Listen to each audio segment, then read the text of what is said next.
2017년 2월 13일 전 세계를 충격에 빠뜨린 김정남 암살 사건. 2017년 우리는 뉴스로만 봤지만 그날 한 청년의 인생도 완전히 바뀌었습니다. 바로 피해자의 아들 김한솔이었습니다. 아버지의 죽음 이후 그는 북한 공작원들의 추적을 피해 전 세계를 떠돌며 목숨을 걸고 도망쳐야 했고 결국 한국에 와서 충격적인 진실을 폭로하기로 결심했습니다. 과연 그가 밝히려는 북한의 비밀은 무엇일까요? 이 영상을 보고 계신 분들은 댓글에 자유라고 적어주세요. 제 이름은 김한솔입니다. 그리고 저는 북한 최고 권력층의 직계 혈통으로 태어났습니다. 저는 어린 시절부터 유럽과 동남아시아를 떠돌며 자랐습니다. 겉으로 보기에는 부유한 유학생이었습니다. 하지만 제 삶은 단 한 번도 평범했던 적이 없었습니다. 제가 어디를 가든 누군가는 항상 저를 지켜보고 있었습니다. 저는 황금 새장 속의 새였습니다. 그리고 2017년 제 아버지가 돌아가셨습니다. 제 아버지 김정남은 북한 최고 지도자의 장남이었습니다. 장남. 이 단어가 가지는 무게를 아시나요? 조선시대부터 이어져 온 유교적 전통에서 장남은 곧 후계자를 의미했습니다. 왕의 첫째 아들은 왕세자가 되고 아버지가 돌아가시면 왕위를 물려받습니다. 북한이라고 다르지 않았습니다. 아니, 북한에서는 더욱 그러했습니다. 아버지는 태어날 때부터 차기 지도자로 여겨졌습니다. 최고의 교육을 받았고 최고의 대우를 받았습니다. 어린 시절부터 스위스와 유럽에서 유학하셨고 여러 나라의 언어를 유창하게 구사하셨습니다. 영어, 프랑스어, 러시아어, 중국어. 아버지는 5개 이상의 언어를 하셨습니다. 하지만 무엇보다 중요한 것은 아버지가 북한의 다른 사람들과는 달랐다는 점입니다. 바깥 세상을 보셨기 때문입니다. 스위스의 눈 덮인 알프스 산맥, 파리의 화려한 거리, 런던의 고풍스러운 건물들. 아버지는 자본주의 국가들의 번영을 직접 목격하셨습니다. 사람들이 자유롭게 말하고 자유롭게 이동하고 자유롭게 꿈을 꾸는 모습을 한솔아, 세상은 넓단다. 우리가 알고 있는 것만이 전부가 아니야. 더 큰 세상이 있어. 아버지는 종종 저에게 그렇게 말씀하셨습니다. 어린 저는 그 말의 깊은 뜻을 이해하지 못했습니다. 하지만 아버지의 눈에는 항상 슬픔과 갈등이 어려 있었습니다. 유럽에서 유학하며 아버지는 다양한 사상과 철학을 접하셨습니다. 자유민주주의, 인권, 개인의 존엄성, 이런 개념들이 아버지에게는 새로운 충격이었습니다. 북한에서는 상상도 할 수 없는 개념들이었으니까요. 특히 아버지는 유럽의 왕실 제도에 큰 관심을 가지셨습니다. 영국, 네덜란드, 스웨덴 등의 입헌군 주재 국가들을 직접 보시며 권력과 책임이 어떻게 균형을 이룰 수 있는지 고민하셨습니다. 권력이란 백성을 위해 존재하는 것이어야 해. 백성이 권력을 위해 존재하는 게 아니라. 아버지가 저에게 하신 말씀 중 가장 기억에 남는 것 중 하나입니다.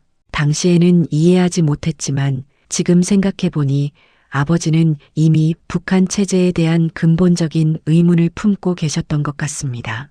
그리고 결정적인 사건은 2001년에 발생했습니다. 당시 아버지는 가족여행차 일본에 입국하려 했습니다. 디즈니랜드 방문 계획이었지만 가짜 여권 사용 사실이 일본 공항에서 적발되며 국제 뉴스가 되었고 북한 최고 권력가 가족의 사건으로 크게 확산되었습니다. 북한 체제에서는 개인의 실수가 곧 체제의 이미지와 직결됩니다. 그 사건 이후 아버지는 후계 구도에서 사실상 완전히 밀려났습니다. 권력 중심에서 멀어진 뒤 아버지는 북한을 떠나 마카오를 중심으로 해외 생활을 이어가게 되었습니다. 겉으로는 사업가처럼 보였지만 실상은 돌아가기 어려운 위치에 놓인 사람이었습니다. 북한에도 완전히 속하지 못하고 그렇다고 다른 나라 국민도 아닌 상태였습니다. 마카오, 싱가포르, 동남아 여러 도시 아버지는 그곳들을 떠돌며 살았습니다. 한솔아, 저곳은 거대한 감옥과도 같단다. 많은 사람들이 바깥 세상을 제대로 알지 못한 채 살아가고 있어. 나는 언젠가 변화를 꿈꿨지만 쉽지 않았지. 그 말을 하실 때마다 아버지 표정에는 깊은 슬픔이 묻어 있었습니다. 아버지의 눈에는 항상 깊은 슬픔과 후회가 어려 있었습니다. 제 어린 시절은 특이했습니다. 저는 북한 땅을 한 번도 밟아본 적이 없습니다. 태어난 곳은 유럽이었고 자란 곳은 동남아시아 곳곳이었습니다. 마카오, 싱가포르, 방콕, 그리고 다시 유럽. 저는 항상 이동하며 자랐습니다. 한 도시에 1년 이상 머문 적이 거의 없었습니다. 국제학교를 다녔습니다. 친구들은 미국인, 영국인, 일본인, 중국인 등 다양한 나라에서 온 아이들이었습니다. 저는 그들 사이에서 그저 아시아에서 온 부유한 아이였습니다. 제 진짜 정체를 아는 사람은 아무도 없었습니다. 절대로 누구에게도 내가 누구인지 말하면 안 된다. 친구에게도 선생님에게도 누구에게도. 아버지는 저에게 신신당부하셨습니다. 저는 그 말씀을 철저히 지켰습니다. 가짜 이름, 가짜 국적, 가짜 가족사. 저는 거짓말 속에서 살았습니다. 제가 다닌 국제학교들은 모두 최고 수준이었습니다. 스위스의 르로제, 싱가포르의 유나이티드 월드 컬리지, 세계 각국 정치인과 재벌들의 자녀들이 다니는 곳들이었습니다. 저는 그런 환경에서 자랐습니다. 하지만 가장 힘들었던 것은 외로움이었습니다. 친구들과 가까워질 수 없었습니다. 진짜 제 모습을 보여줄 수 없었으니까요. 그들이 주말에 가족과 어떤 일을 했는지 물어보면 저도 거짓 이야기를 지어내야 했습니다. 너네 아빠는 뭐 하시는 분이야? 친구들이 물어볼 때마다 저는 미리 준비된 대답을 했습니다. 사업을 하셔. 무역어. 그것도 거짓말이었습니다. 하지만 어릴 때는 그것이 나쁜 일인지도 몰랐습니다. 항상 저를 따라다니는 사람들이 있었습니다. 겉으로는 가정교사나 운전사였지만 그들은 감시자였습니다. 제가 어디를 가는지, 누구를 만나는지, 무슨 말을 하는지 모든 것을 보고했습니다. 그들은 북한에서 온 사람들이었습니다. 정확히는 북한 정찰총국 소속이었습니다. 저를 보호한다는 명목이었지만 실제로는 저를 감시하는 것이 주된 목적이었습니다. 어린 시절에 저는 그것이 정상인 줄 알았습니다. 하지만 친구들의 집에 놀러 갔을 때 저는 깨달았습니다. 다른 아이들에게는 그런 감시자가 없다는 것을. 다른 아이들은 부모님의 허락만 받으면 어디든 자유롭게 갈 수 있다는 것을. 왜 저만 이래요? 12살 때 아버지에게 물어봤습니다. 우리 가족은 특별하기 때문이란다. 특별하다는 건 위험하다는 뜻이기도 해. 저는 그 말의 의미를 이해하지 못했습니다. 적어도 그때는요. 아버지는 저에게 한국어도 가르쳐 주셨습니다. 집에서는 항상 한국어로 대화했습니다. 북한식 표현이 아닌 표준 한국어였습니다. 한국어는 중요해. 언젠가 내가 필요할 때가 올 거야. 저는 왜 한국어가 필요한지 이해하지 못했습니다. 하지만 아버지는 미리 미래를 보고 계셨던 것입니다. 14살 때부터 저는 인터넷을 통해 한국 드라마, 한국 음악, 한국 영화를 접했습니다. 같은 언어를 쓰는 나라, 같은 민족이 사는 나라. 하지만 북한과는 완전히 다른 나라. 그곳에서는 사람들이 자유롭게 말하고 자유롭게 이동하고 자유롭게 꿈을 꿀 수 있었습니다. 한국 드라마 속 주인공들이 부모와 싸우는 장면을 보며 신기해했습니다. 한국에서는 자녀가 부모에게 반박할 수 있다는 것이 놀라웠습니다. 연인들이 공원에서 자유롭게 데이트하는 장면, 학생들이 꿈을 위해 도전하는 장면들, 모든 것이 제게는 꿈의 세계였습니다. 특히 한국 드라마에서 나오는 가족의 모습이 인상적이었습니다. 아무리 싸워도 결국 화해하는 가족들, 서로를 진심으로 사랑하는 부모와 자식들, 저에게는 없던 것들이었습니다. 저희 가족에게는 진짜 사랑보다는 두려움이 더 많았습니다. 아버지도 어머니도 항상 무언가를 걱정하고 계셨습니다. 언제 무슨 일이 일어날지 모른다는 불안감 속에서 살아가셨습니다. 저는 처음으로 자유라는 것이 무엇인지 생각하기 시작했습니다. 그리고 제가 가진 것들이 진짜 자유인지 의문을 갖기 시작했습니다. 물질적으로는 풍족했습니다. 비싼 옷, 좋은 음식, 럭셔리한 호텔. 하지만 정신적으로는 가난했습니다. 진짜 친구도 없었고 진짜 가족의 사랑도 느끼기 어려웠습니다. 아버지, 저희도 언젠가 한국에 갈 수 있을까요? 16살 때 아버지에게 물어봤습니다. 언젠가는 그런 날이 올 수도 있겠지. 아버지의 대답은 항상 모호했습니다. 하지만 저는 아버지의 눈에서 희망과 절망이 교차하는 것을 봤습니다. 2017년 2월 평범하게 시작된 어느 날이었습니다. 저는 당시 유럽의 한 대학에서 경제학을 공부하고 있었습니다. 21살 막 성인이 된 나이였습니다. 아버지와는 떨어져 살고 있었지만 매주 영상 통화를 했습니다. 아버지는 항상 저의 안부를 물으셨습니다. 공부는 잘 되고 있는지, 친구들과는 잘 지내는지, 건강에 문제는 없는지. 그날도 아버지와 통화할 예정이었습니다. 매주 토요일 오후 3시, 우리의 정해진 시간이었습니다. 시차 때문에 아버지가 계신 동남아시아는 밤이었지만 아버지는 항상 그 시간을 지키셨습니다. 하지만 그날 아버지의 전화는 오지 않았습니다. 처음에는 단순히 늦으시는 줄 알았습니다. 가끔 업무 때문에 연락이 늦어지는 경우가 있었으니까요. 1시간을 기다렸습니다. 2시간을 기다렸습니다. 저녁이 되어서야 불안해지기 시작했습니다. 제가 아버지에게 연락을 시도하던 중 아버지의 오랜 측근 중 한 분에게서 전화가 왔습니다. 김 비서님이라고 부르던 분이셨습니다. 30년 넘게 아버지를 모셔온 분이었습니다. 아버지가 그분은 말을 잇지 못하셨습니다. 목소리가 떨리고 있었습니다. 저는 심장이 멈추는 것 같았습니다. 무슨 일이세요? 아버지가 어떻게 되셨나요? 아버지께서 돌아가셨다. 그 순간 세상이 멈춘 것 같았습니다. 귀에서 윙윙거리는 소리가 났고 숨을 쉴 수가 없었습니다. 휴대폰이 손에서 떨어져 바닥에 떨어졌습니다. 아버지는 쿠알라룸푸르 공항에서 쓰러지셨습니다. 오전 10시쯤 호텔 로비를 지나다가 갑자기 쓰러지셨습니다. 목격자들의 증언에 따르면 아버지는 갑자기 얼굴을 감싸며 고통스러워 하시다가 바닥에 쓰러지셨다고 합니다. 곧바로 병원으로 옮겨졌지만 병원에 도착하기 전에 이미 돌아가신 상태였습니다. 공식적인 사인은 심장마비였습니다. 하지만 이상했습니다. 아버지는 정기적으로 건강검진을 받으셨고 심장에는 아무 문제도 없으셨습니다. 오히려 또래에 비해 매우 건강하신 편이었습니다. 매일 아침 조깅을 하시고 금연, 금주를 하시며 건강관리에 신경을 쓰고 계셨습니다.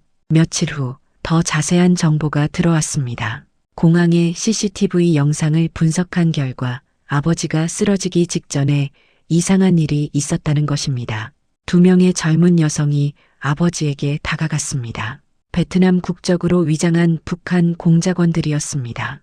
그들은 마치 장난을 치는 것처럼 웃으며 아버지에게 접근했습니다. 그리고 한 여성이 아버지의 얼굴에 손수건 같은 것을 대었습니다. 정확히는 로션을 손에 발라서 아버지의 얼굴과 눈에 묻힌 것이었습니다. 몇 초 후 아버지는 얼굴을 감싸며 고통스러워하기 시작했습니다. 그 두 여성은 곧바로 현장을 떠났습니다. 마치 계획된 것처럼 자연스럽게 호텔에서 나가서 서로 다른 방향으로 흩어졌습니다. 독극물이었습니다. VX라는 극히 소량으로도 사람을 죽일 수 있는 화학 무기급 독극물이었습니다. 피부에 닿기만 해도 몇 분 내에 신경계를 마비시켜 사망에 이를 수 있는 치명적인 독성 물질이었습니다. VX는 원래 농약으로 개발되었지만 군사용으로 전용된 화학무기입니다.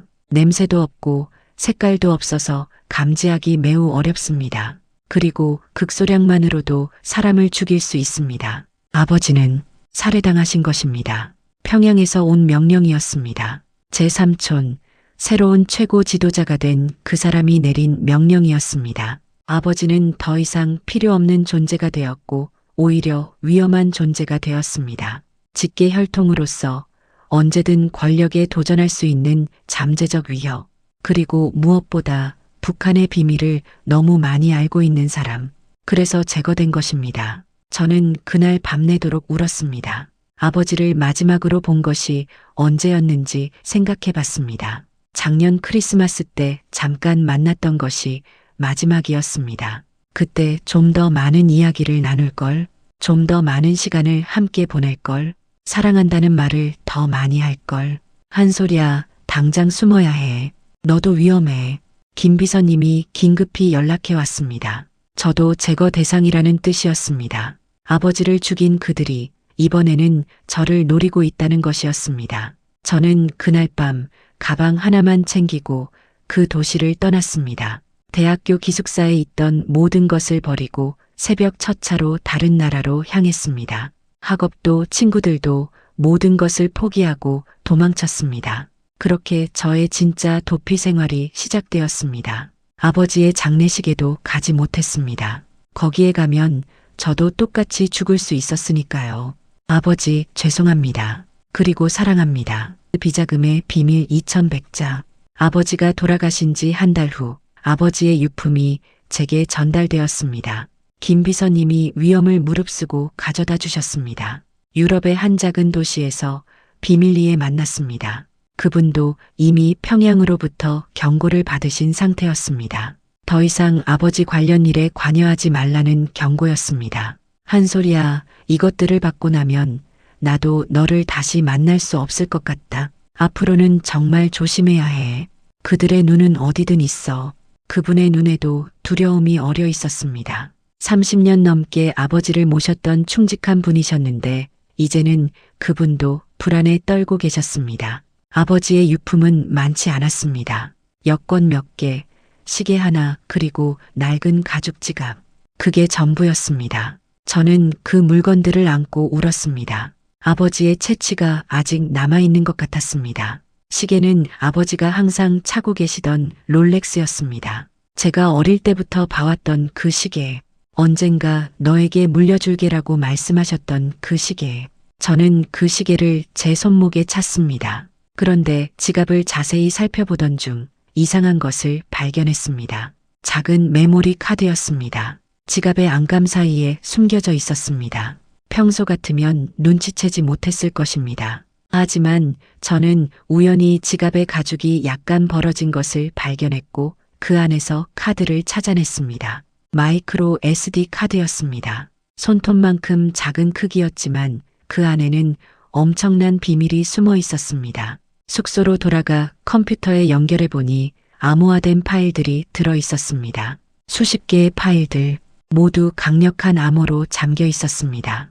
AES-256이라는 군사급 암호화 방식이 사용되어 있었습니다. 저는 아버지가 자주 쓰시던 비밀번호들을 하나씩 시도해 봤습니다. 생년월일, 저의 이름, 어머니의 이름, 할아버지의 생일, 결혼기념일. 하지만 열리지 않았습니다. 밤새도록 시도해 봤지만 소용없었습니다. 좌절하고 있던 중 어린 시절 아버지가 저에게 하셨던 말씀이 문득 떠올랐습니다. 한솔아, 우리 가족이 가장 소중하게 여기는 것이 뭔지 아니? 자유란다. 자유. 혹시나 해서 자유를 입력해 봤습니다. 파일이 열렸습니다. 그 안에는 상상도 못한 것들이 있었습니다. 은행 계좌 번호들이었습니다. 수십 개의 해외 비밀 계좌들, 스위스, 싱가포르, 홍콩, 마카오, 두바이, 파나마, 케이맨 제도, 영국령 버진 아일랜드, 전 세계 금융 비밀주의 국가들의 은행들에 개설된 계좌들이었습니다. 그리고 그 계좌들에 들어있는 돈의 규모는 상상을 초월했습니다. 수십억 달러, 어떤 계좌에는 수백억 달러가 들어 있었습니다. 북한의 연간 GDP와 맞먹는 규모의 돈이 해외에 숨겨져 있었던 것입니다.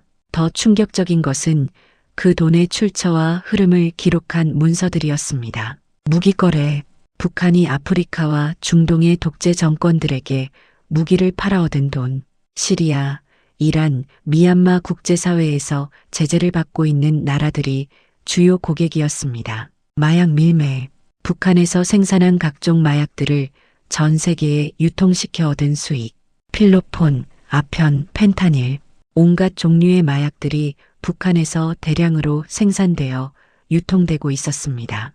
해킹을 통한 금융 사기, 북한의 사이버 부대가 전 세계 은행들과 암호화폐 거래소들을 해킹해서 훔친 돈, 라자루스 그룹이라는 북한의 해킹 조직이 주도하고 있었습니다.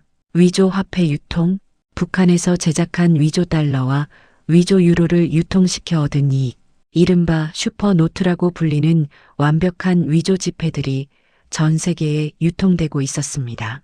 보험 사기, 북한 선박들이 의도적으로 침몰시켜 보험금을 챙기는 수법, 수십 척의 화물선들이 계획적으로 침몰되었고 그 보험금이 북한으로 흘러들어갔습니다. 석탄과 석유의 밀거래, 유엔 제재를 위반해서 중국과 러시아를 통해 석탄을 수출하고 석유를 수입하는 거래, 선박 대 선박 환적이라는 방식으로 제재를 우회하고 있었습니다.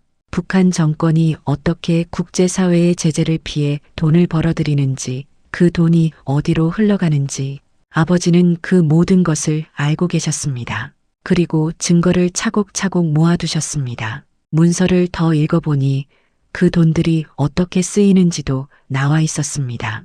핵무기 개발, 미사일 개발, 권력층의 사치품 구입, 해외 공작 자금, 그리고 체제 유지를 위한 각종 비용들, 북한 인민들이 굶주리는 동안 권력층은 이 돈으로 스위스 시계, 독일 승용차, 프랑스 명품, 일본 전자제품들을 사들이며 호화로운 생활을 하고 있었습니다. 그 중에서도 가장 충격적이었던 것은 충성자금이라는 항목이었습니다. 이것은 북한 권력층이 최고 지도자에게 바치는 뇌물 성격의 자금이었는데 그 규모가 연간 수십억 달러에 달했습니다. 아버지는 언젠가 이것을 세상에 알리려고 하셨던 것입니다. 북한 정권의 실체를, 그들이 얼마나 부패하고 잔인한지를 세상에 폭로하려고 하셨던 것입니다. 하지만 그 전에 돌아가신 것입니다. 이제 그 일은 제가 해야 했습니다. 하지만 이 정보를 가지고 있는 저도 이제 더욱 위험해졌습니다. 만약 이것이 세상에 알려진다면 북한 정권은 치명적인 타격을 받을 것입니다. 그들은 절대 그것을 가만히 둘 수 없을 것입니다. 아버지가 돌아가시고 저는 본격적으로 쫓기는 삶을 살기 시작했습니다. 처음에는 유럽에 머물려고 했습니다. 하지만 곧 그것이 불가능하다는 걸 깨달았습니다. 너무 많은 사람들이 제 얼굴을 알고 있었습니다. 대학 동기들, 교수들, 동네 상점 직원들까지 누군가 저를 알아볼 가능성이 너무 높았습니다. 저는 아시아로 향했습니다. 태국, 말레이시아, 인도네시아, 아버지가 생전에 자주 다니시던 곳들이었습니다. 아이러니하게도 아버지의 발자취를 따라가게 된 것입니다. 한 곳에 오래 머물지 않았습니다. 일주일, 길어야 보름, 그리고 다시 이동했습니다. 매번 다른 이름의 여권을 사용했습니다. 아버지가 남겨주신 여러 개의 가짜 신분증들이 있었습니다. 캐나다, 호주, 뉴질랜드, 다양한 국가의 여권들이었습니다. 하지만 저를 쫓는 사람들이 있다는 것을 느낄 수 있었습니다. 처음에는 착각인 줄 알았습니다. 피해망상증일 수도 있다고 생각했습니다. 하지만 시간이 지날수록 확신이 들었습니다. 어느 도시에서든 익숙한 얼굴들이 보였습니다. 호텔 로비에서, 식당에서, 거리에서, 방콕에서 봤던 남자가 쿠알라룸푸르에서 또 나타났습니다. 자카르타에서 봤던 여자가 발리에서 또 나타났습니다.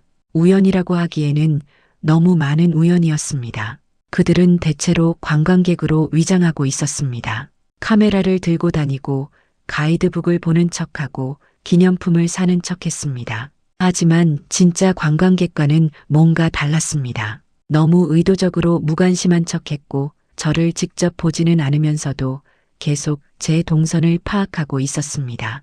그들 중 몇 명은 제가 아는 얼굴들이었습니다. 어린 시절 저를 지켜보던 북한 요원들이었습니다. 이제는 저를 보호하는 게 아니라 저를 제거하기 위해 온 것이었습니다. 발리에서 머물던 어느 날 밤 결정적인 사건이 일어났습니다. 새벽 3시쯤이었습니다. 저는 잠에서 깼습니다. 문 앞에서 이상한 소리가 들렸기 때문입니다. 누군가가 서성이고 있었습니다. 문 손잡이가 조심스럽게 움직였습니다. 자물쇠를 따는 소리도 들렸습니다. 저는 즉시 깨달았습니다. 그들이 왔다는 것을. 다행히 저는 항상 비상시를 대비해 두고 있었습니다. 욕실 창문은 미리 확인해 두었고 비상용 가방도 준비해 두었습니다. 그 안에는 여권, 현금, 그리고 아버지의 메모리 카드가 들어 있었습니다. 저는 조용히 욕실로 들어가서 창문으로 빠져나왔습니다. 2층이었지만 다행히 밖에 에어컨 실외기가 있어서 내려갈 수 있었습니다. 맨발로 뛰어내렸는데 발목을 삐었지만 참을 수 있었습니다. 그리고 밤새도록 도망쳤습니다. 오토바이 택시를 타고 공항으로 향했습니다. 다음 날 아침 첫 비행기로 그 도시를 떠났습니다. 나중에 뉴스에서 알게 된 사실이지만 그날 밤 그 호텔에서 의문의 사건이 있었다고 했습니다. 투숙객 한 명이 실종되었고 객실에서 수상한 흔적들이 발견되었다는 보도였습니다. 저였습니다. 호텔 CCTV를 통해 그들의 정체도 일부 드러났습니다. 북한 여권을 가진 사람들이었습니다. 물론 가짜 여권이었겠지만 북한에서 온 것은 확실했습니다. 저는 가까스로 살아남은 것입니다. 그 일 이후 저는 더욱 조심스럽게 움직였습니다. 가짜 신분증을 여러 개 더 만들었습니다. 머리 색깔을 바꿨습니다. 갈색으로 염색하고 나중에는 금발로도 염색했습니다.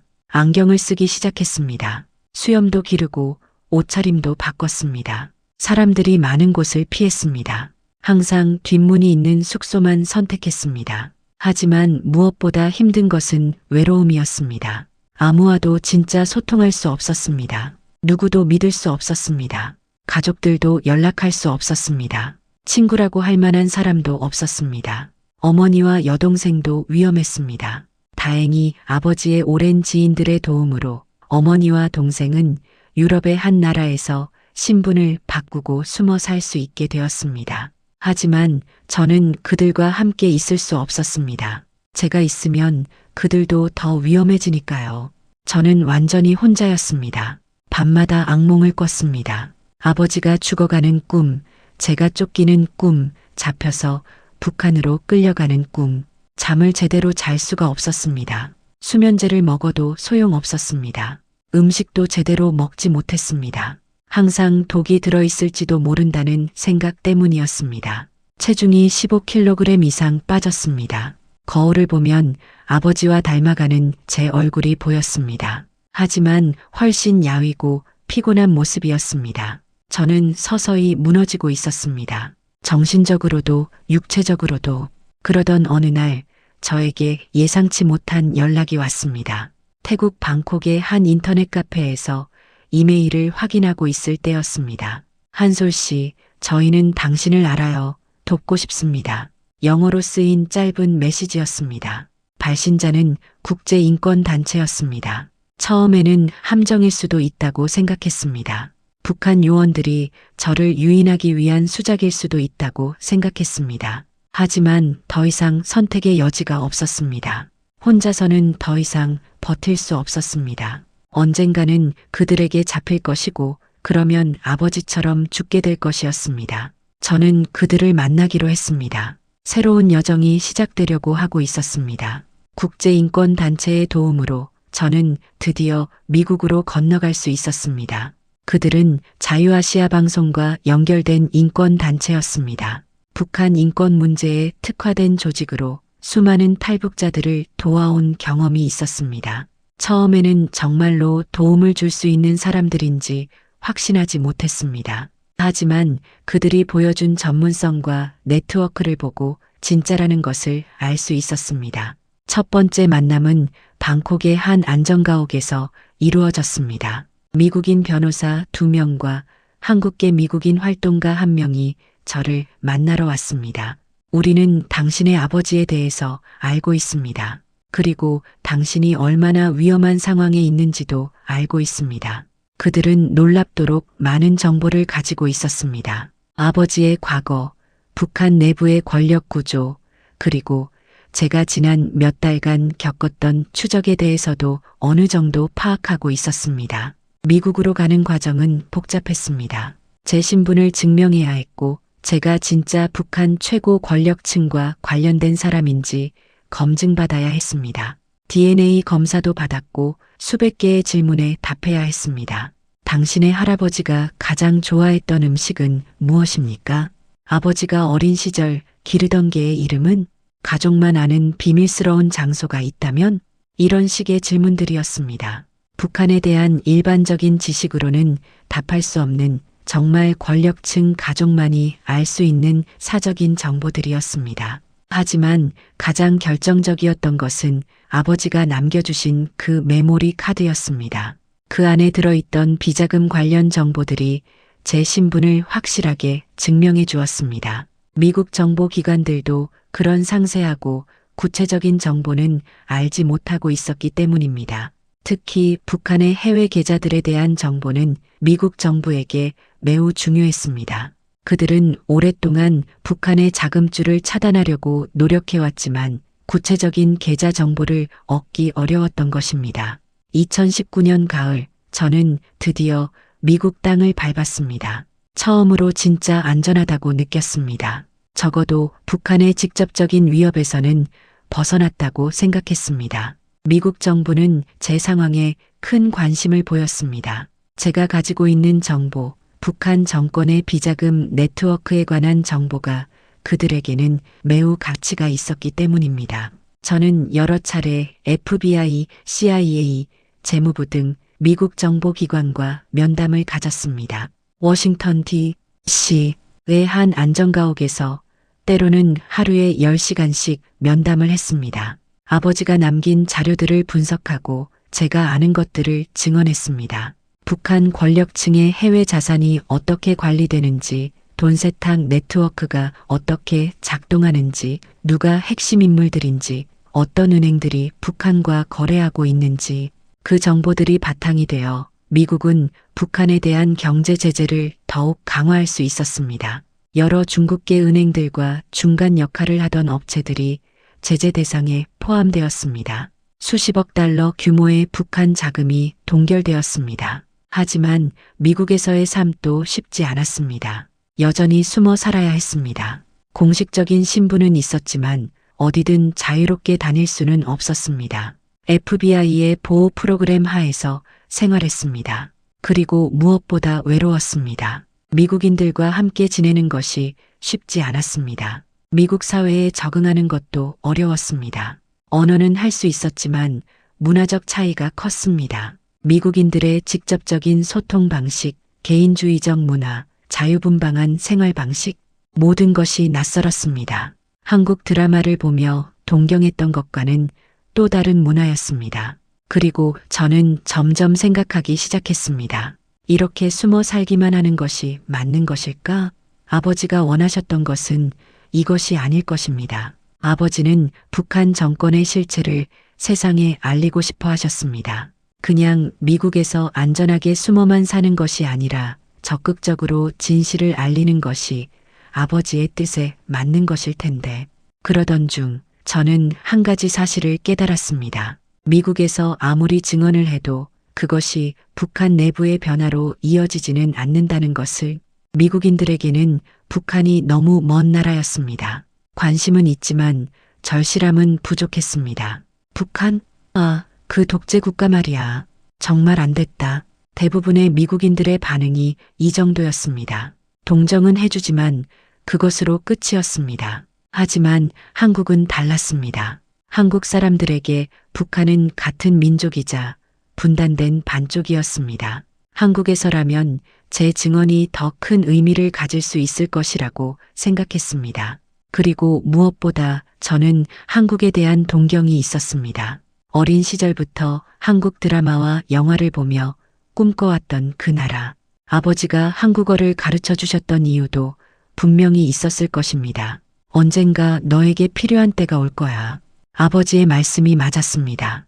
2025년 저는 결심했습니다. 한국으로 가기로요. 하지만 과정은 쉽지 않았습니다. 저는 전통적인 의미의 탈북자가 아니었습니다. 북한에서 살았던 적이 한 번도 없으니까요. 그래서 한국의 탈북자 지원 시스템에 바로 편입될 수 없었습니다. 여러 차례의 협상과 검증 과정이 있었습니다. 한국 정부도 저를 어떻게 분류해야 할지 고민이 많았습니다. 제가 진짜 그 사람인지, 정보가 진짜인지, 혹시 북한의 간첩은 아닌지 미국에서와 마찬가지로 수많은 검증 과정을 거쳐야 했습니다. 그 과정이 1년 넘게 걸렸습니다. 기다리는 동안 저는 한국어를 더 열심히 공부했습니다. 한국 문화에 대해서도 더 많이 알아봤습니다. 그리고 마침내 2026년 봄, 저는 대한민국 땅을 밟았습니다. 인천공항에 내렸을 때의 감정을 어떻게 표현해야 할까요? 저는 그 순간 눈물이 났습니다. 아버지가 가르쳐 주셨던 한국어, 드라마로만 보았던 그 나라, 꿈속에서만 가능했던 그곳에 제가 드디어 발을 딛고 있는 것입니다. 공항에서 나와 첫 번째로 본 한국의 풍경은 평범한 아파트 단지들이었습니다. 하지만 저에게는 그 평범함이 특별했습니다. 사람들이 자유롭게 거리를 걸어 다니고 아무도 감시하지 않고 무엇을 말해도 끌려가지 않는 그 평범함이 어서 오세요. 대한민국에 오신 것을 환영합니다. 공항에서 저를 맞이해준 국정원 직원의 말이었습니다. 그 순간 저는 정말로 자유로운 땅에 왔다는 것을 실감했습니다. 처음 몇 달은 국정원의 보호 아래 생활했습니다. 서울 외곽의 한 시설에서 한국 사회 적응 교육을 받았습니다. 한국어는 할 수 있었지만 세세한 표현들이나 문화적 뉘앙스는 달랐습니다. 네, 예, 응의 미묘한 차이, 존댓말과 반말의 복잡한 규칙들, 나이에 따른 호칭 체계. 머리로는 알았지만 실제로 사용하기는 어려웠습니다. 특히 한국의 상하 관계 문화가 어려웠습니다. 북한보다는 자유롭지만 여전히 나이와 지위에 따른 위계 질서가 존재했습니다. 하지만 그것도 강요가 아닌 예의와 배려에서 나오는 것이라는 점이 북한과는 달랐습니다.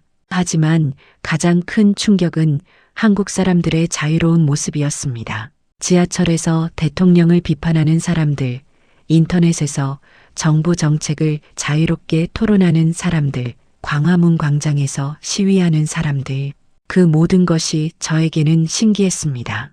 북한에서라면 상상도 할 수 없는 일들이었으니까요. 어느 날 저녁 텔레비전에서 시사토론 프로그램을 보고 있었습니다. 정치인들과 학자들이 정부의 정책을 두고 격렬하게 토론하고 있었습니다. 그것도 생방송으로요.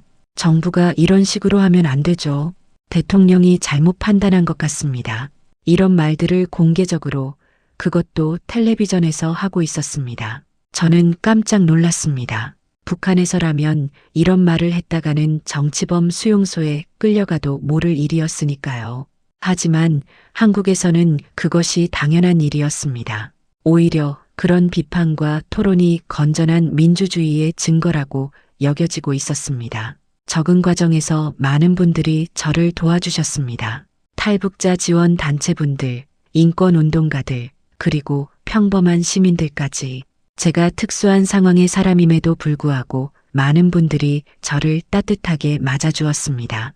특히 기억에 남는 것은 한 택시 기사 아저씨였습니다. 처음 혼자서 택시를 탔을 때였는데 제 어색한 한국어를 듣고 어디서 왔냐고 물으셨습니다.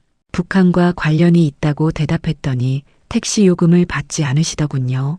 같은 민족인데 뭘 고생 많이 했을 텐데 앞으로 좋은 일만 있을 거야. 여기서는 자유롭게 살 수 있어. 걱정하지 마. 그런 따뜻함을 받을 때마다 저는 한국 사회에 대한 신뢰와 애정이 더욱 깊어졌습니다. 또 다른 기억에 남는 일은 서점에서 일어났습니다.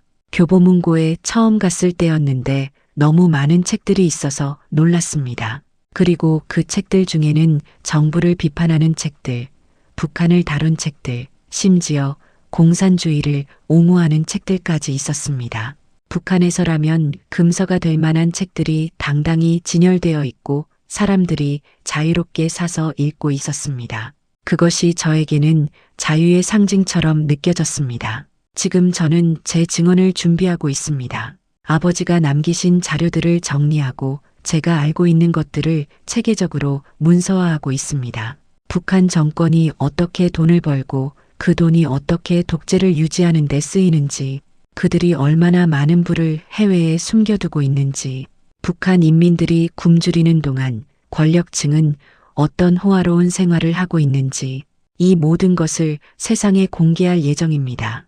곧 국정감사에서 증언할 예정이고 책도 출간할 계획입니다. 다큐멘터리 제작도 논의하고 있습니다. 물론 두렵습니다. 이것을 공개하면 저는 더욱 위험해질 것입니다. 평생 쫓기며 살아야 할 수도 있습니다. 하지만 이것이 아버지가 원하셨던 것이고 이것이 제가 해야 하는 일입니다.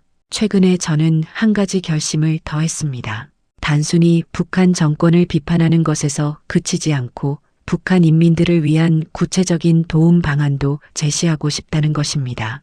저는 북한 자유기금이라는 것을 만들 계획입니다. 아버지가 남겨주신 정보를 바탕으로 북한 권력층의 해외 자산을 추적하고 그것을 동결시켜서 북한 주민들을 위한 인도주의적 지원에 사용하자는 것입니다. 불가능해 보일 수도 있습니다. 하지만 저는 그것이 가능하다고 믿습니다. 정의는 반드시 승리한다고 믿습니다. 몇 주 전에는 저에게 특별한 소식이 전해졌습니다. 어머니와 여동생을 다시 만날 수 있게 되었다는 것입니다. 몇 년 만에 가족을 다시 볼 수 있게 된 것입니다. 인천공항에서 어머니와 동생을 만났을 때 우리는 말없이 한참을 울었습니다. 어머니는 많이 늙으셨지만 건강하셨습니다. 여동생은 이제 어엿한 성인이 되어 있었습니다. 유럽에서 대학을 졸업했고 국제관계학을 전공했다고 했습니다. 오빠가 이런 일을 하고 있다는 게 자랑스러워. 아버지도 분명히 기뻐하실 거야. 동생의 말에 저는 또 눈물이 났습니다. 아버지가 자랑스러워 하실 거야. 한솔이가 이렇게 용감하게 진실을 밝히려고 하니까 어머니의 말씀이 저에게 큰 힘이 되었습니다. 이제 저희 가족은 한국에서 새로운 삶을 시작하고 있습니다. 어머니는 한국어를 배우고 계시고 동생은 한국에서 일자리를 찾고 있습니다. 저는 자유를 위해 계속 싸울 것입니다. 북한에는 2,500만 명의 사람들이 갇혀 있습니다. 그들은 바깥 세상이 어떤지 모릅니다. 자유가 무엇인지 모릅니다. 그들 대부분은 태어나서 죽을 때까지 그 감옥 안에서만 살다가 생을 마감합니다. 저는 그들을 위해서라도 계속 진실을 말해야 합니다. 언젠가 북한도 변할 것입니다. 역사의 수레바퀴는 결국 자유를 향해 굴러갑니다. 소비에트 연방도 무너졌고 동독도 무너졌습니다. 북한도 예외일 수는 없습니다. 그날이 오면 저는 그곳에 가고 싶습니다. 아버지가 가지 못했던 그 땅에 저는 자유인으로서 가고 싶습니다. 그리고 그곳에서 아버지의 묘를 만들어 드리고 싶습니다. 평양의 어느 언덕에 자유를 꿈꾸며 살다 가신 아버지의 묘를. 아버지, 저희가 해냈습니다. 자유로운 세상을 만들었습니다. 그렇게 말씀드리고 싶습니다. 마지막으로 이 영상을 보고 계신 여러분께 말씀드리고 싶습니다. 자유는 당연한 것이 아닙니다. 여러분이 지금 누리고 있는 자유, 아무 말이나 할 수 있는 자유, 어디든 갈 수 있는 자유, 무엇이든 꿈꿀 수 있는 자유, 그것은 수많은 사람들의 피와 땀으로 얻어진 것입니다. 제발 그 자유를 소중히 여기세요. 당연하게 생각하지 마세요. 그리고 기억해 주세요. 지금 이 순간에도 자유 없이 살아가는 사람들이 있다는 것을, 그들도 여러분과 같은 사람들이라는 것을, 그들도 사랑하고 꿈꾸고 희망하는 마음을 가진 사람들이라는 것을, 여러분의 관심과 사랑이 그들에게는 희망의 빛이 됩니다. 감사합니다. 저는 김한솔입니다. 그리고 이것이 제 이야기입니다. 엔딩. 아버지, 보고 싶습니다. 아버지가 꿈꾸셨던 자유로운 세상, 저는 지금 그 세상에서 살고 있습니다. 아버지가 못다 하신 일, 제가 꼭 완성하겠습니다. 언젠가 우리 모두가 진정 자유롭게 만날 수 있는 날이 오길 진심으로 바랍니다. 구독과 좋아요, 그리고 댓글로 여러분의 생각을 들려주세요. 더 많은 이야기가 계속됩니다.